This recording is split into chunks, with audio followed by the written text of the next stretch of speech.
filin saylap seçip aldım seni öz yanıma.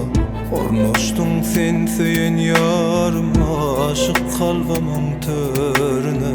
Ya dillerde yalnız benim, bilyen mensiz yalnız senim.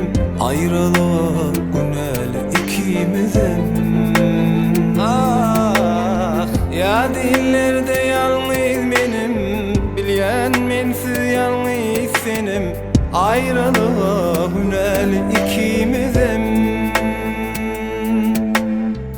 Geçen günlerim yatlayan, seni yanımda yoklayan. Ben bilin bağlı günlerim, gözledim hiç tapmayan. Ah, geçen günlerim yatlayan, seni yanımda yoklayan. Ben bilin bağlı günlerim, gözledim hiç tapmayan.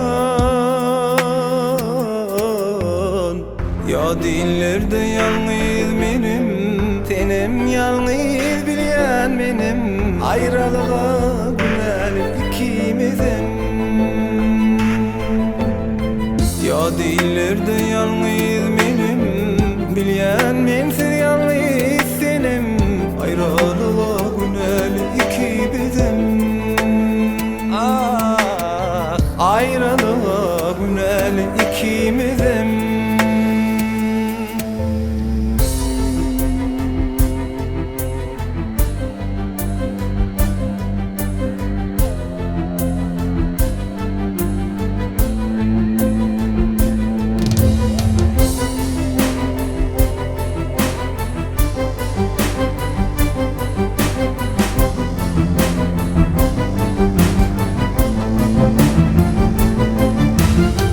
Ya dillerde yalnız benim, bilyen mensiz yalnız senim. Ayrılığa günel ikimizim.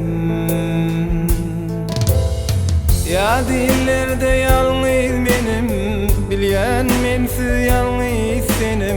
Ayrılığa günel